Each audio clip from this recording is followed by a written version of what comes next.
क्या आपको मालूम है कि ये दो कम्युनिटी के बीच में बार्गेनिंग हो क्यों रहा है? नेपाल को पूरा दुनिया में इंट्रोड्यूस किया जाता है brave Gorkhas, mount Everest, ancient temple और पीसफुल के नाम से, लेकिन नेपाल ही वो देश है जिसके अंदर हमेशा बार्गेनिंग होता है पहाड़ी कम्युनिटी एंड मधेसी कम्युनिटी के बीच में। अगर एक मधेश का सिटीजन पहाड़ की तरफ जाता है तो उसे कुछ वर्ड से सम्मानित किया जाता है, जैसे कि धोती, मधेसी और बिहारी से।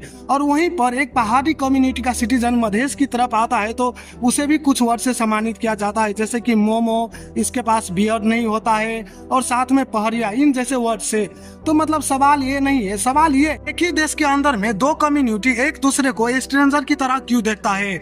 और सवाल ये है, why they are not talking about unemployment, anti corruption, poor infrastructure, weak economy etcetera.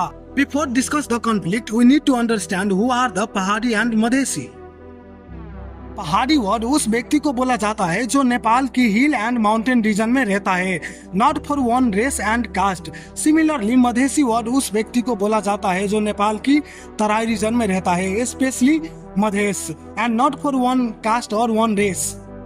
अब हम समझते हैं कि दो कम्युनिटी के बीच में पिछले कई वर्षों से जो बार्गेनिंग हो रहा है उसके पीछे रीजन क्या है। नेपाल को इकोलॉजिकल 3 रीजन में डिवाइड किया गया है, Himalayan region, hilly region and Terai reason.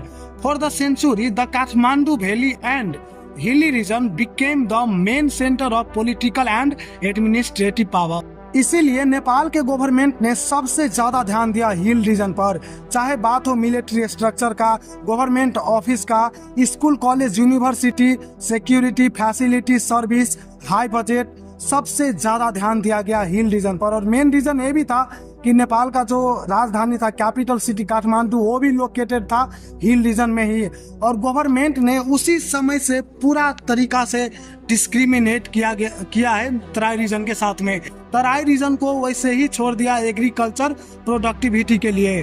लेकिन समझने वाली बात यह है, चाहे वो मधेसी कम्युनिटी हो या फिर चाहे वो पहाड़ी कम्युनिटी हो, दोनों नेपाल का सिटीजन है और अकॉर्डिंग टू द कॉन्स्टिट्यूशन दोनों के पास इक्वल राइट है हर चीज में। लेकिन एक वो उससे भी मजे का बात मालूम है आपको, लेकिन सवाल ये है कि नेपाल में वो दिन कब आएगा जब ये दो कम्युनिटी का सिटीजन एक होकर गवर्नमेंट से सवाल करना शुरू करेगा, जैसे कि अनएम्प्लॉयमेंट, बेरोजगारी पर, वीक इकोनॉमी पर, या फिर एंटी करप्शन पर, पुअर इंफ्रास्ट्रक्चर पर, एजुकेशन सिस्टम पर। आई होप ये वीडियो आपको अच्छा लगा होगा, और मैं भी ये वीडियो में अगर आपको लग रहा है कि इस वीडियो में कुछ भी गलत है तो आप मतलब सजेशन मुझे दे सकते हो कमेंट के द्वारा। और जेन्युइनली अगर इस वीडियो की एक भी शब्द से आपका सेंटिमेंट हर्ट हुआ है तो and I really apologise for it.